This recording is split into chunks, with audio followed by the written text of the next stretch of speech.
Hello friends, आप सभी का एक बार फिर स्वागत है आपके यूट्यूब चैनल एब्सोल्यूट आईक्यू पर। फ्रेंड्स, पिछले दिनों हम लोगों ने इंडिया और चाइना के बीच में उत्पन्न बॉर्डर इश्यूज के बारे में चर्चा की थी।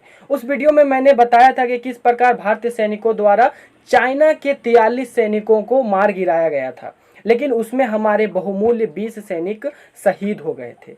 और उसके बाद से जो इम्प्रूवमेंट हुआ है उसके बारे में हम लोग चर्चा करने का प्रयास करते हैं। सो फ्रेंड्स, इस वीडियो को लास्ट तक देखें और जानें कि किस प्रकार इंडिया और चाइना के बीच में तनाव एस्केलेट हो रहा है या फिर डी एस्केलेट की तरफ जा रहा है। इसको मैं डिस्क्राइब करने का एक संक्षिप्त यानी समराइज वे में करने का प्रयास करता हूँ। फ्रेंड्स, चाइना और भारत तो दोनों आपस यानी पड़ोसी देश हैं, लेकिन दोनों हमेशा से एक दूसरे के दुश्मन की तरह ही रहे हैं।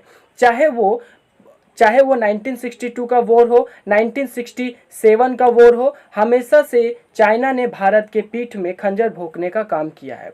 अभी हाल ही में 15 जून के बाद से उत्पन्न तनाव ने दोनों देशों को एक युद्ध की स्थिति में ला खड़ा किया है।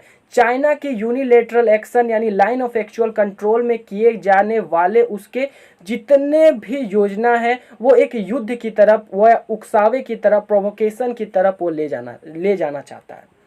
चाइना हमेशा से अपने आप को एक ग्लोबल पावर के दौड़ में या फिर ग्लोबल पावर बनने की जिद अपने दिमाग में रखता है। वो अमेरिका से ग्लोबल पावर का टाइटल छीन करके खुद ग्लोबल पावर बनना चाहता है, लेकिन इसके साथ साथ ही वो लगभग अपने पड़ोसियों से रिश्ते इस तरह खराब कर लिए हैं कि सभी देश उससे नफरत की निगाह से देखते हैं और उससे नफरत करते हैं। ये सिर्फ भारत के साथ ही नहीं है, ये लगभग 18 देशों के साथ इसी तरह की स्थिति बनी हुई है। यहाँ तक कि उसका अच्छा दोस्त यानी कि चाइना बोलता है कि हमारा अच्छा रसिया दोस्त है, रसिया के साथ भी उसका बॉर्डर इशू चल रहा है। अभी हाल ही में रसिया ने भारत को S-400 देने का भी मन बना लिया है और भारत को वो S-400 और कुछ फाइटर जेट भारतीय सेना में शामिल हो जाएंगे।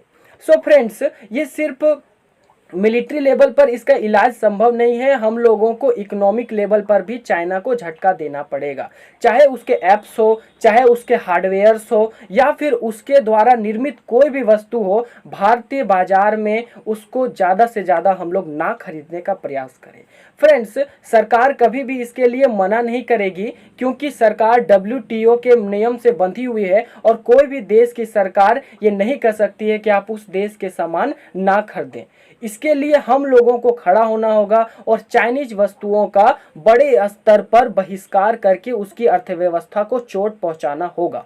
क्योंकि दोस्तों, चाइना का जो सबसे बड़ा GDP में कंट्रीब्यूशन है वो इंडस्ट्रियल सेक्टर और ट्रांसपोर्टेशन सेक्टर से ही आता है। एग्रीकल्चर सेक्टर लगभग 7% उसकी GDP में कंट्रीब्यूशन करते हैं। सो फ्रेंड्स, अगर हम लोग उसके इंडस्ट्री को ही तबाह करने का प्रयास करें, उसके इंडस्ट्री को ही अगर हम लोग उसके वीक पॉइंट पर अगर हम लोग वार करें, तो चाइना जरूर झुकेगा और भारत से वो लड़ नहीं पाएगा, क्योंकि भारत दुनिया की सबसे बड़ी बाजारों में से आता है और भारतीय वस्तुओं या फिर जो चाइनीज वस्तुएं भारत में ज़्यादा से ज़्यादा बिकती है और इसीलिए वो चाइना भारत से नहीं लड़ना चाहेगा। तो इसके लिए हम लोगों को चाइनीज वस्तुओं का बायकॉट करना ही होगा। चाइना के साथ साथ दोस्तों, भारत को परेशान करने के लिए चाइना ने कुछ ऐसे फ्रंट भी खोल दिए हैं जो भारत के लिए कुछ मुसीबत खड़ी कर सकती है। मैं तो ये नहीं कह रहा है कि बहुत ज़्यादा मुसीबत है, लेकिन परेशान करने के लिए चाइना ऐसा कर रहा है। चाहे वो भूटान हो, चाहे वो नेपाल हो और हमारा पड़ोसी जो हमेशा से शत्रु पाकिस्तान ही क्यों ना हो, इन दोनों देशों या फिर जो तीनों देशों का एक नेक्सस बना करके भारत को परेशान करना चाहता है। लेकिन भारतीय सैनिक द्वारा या फिर जो भारतीय नौसेना द्वारा जो हाल ही में एक ग्लोबल प्लेटफॉर्म में और चाइना का जो स्ट्रेटेजिक जितने भी कार्य हैं उस पर रोक लगाने के लिए या फिर उस पर दबाव बनाने के लिए भी भारतीय गवर्नमेंट प्रयास कर रही है। भारतीय नौसेना द्वारा भारत और जापान के बीच में संयुक्त नौसैनिक अभ्यास भी इसका एक उदाहरण है। भारत हमेशा से दूसरे देशों के साथ, खासकर अपने पड़ोसियों के साथ शांति चाहता है और हमेशा सहयोग और दोनों देशों या फिर जो लगभग जो भारत के पड़ोसी देश हैं उसके साथ विकास करना चाहता है।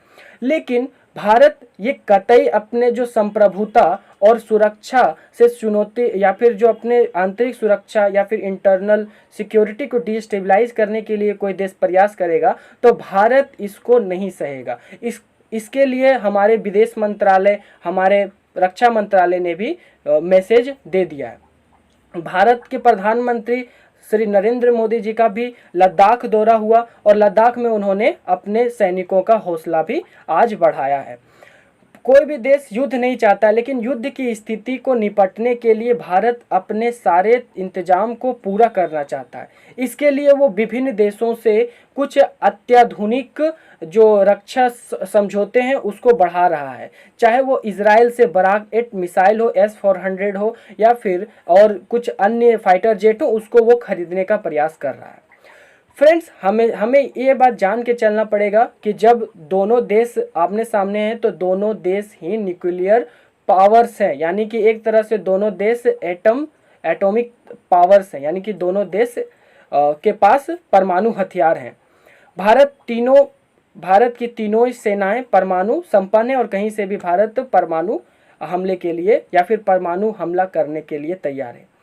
दोस्तों, वॉर सॉल्यूशन नहीं है, लेकिन वॉर की स्थिति से भारत निपटने के लिए तैयार है। भारत ने हमेशा से ही दुनिया को प्रकाशित किया है, भारत ने हमेशा से ही दुनिया को बुद्ध दिए हैं, कभी युद्ध नहीं दिया है। सो फ्रेंड्स, शांति का पहल भी शक्तिशाली लोग ही करते हैं। So friends, thank you for watching.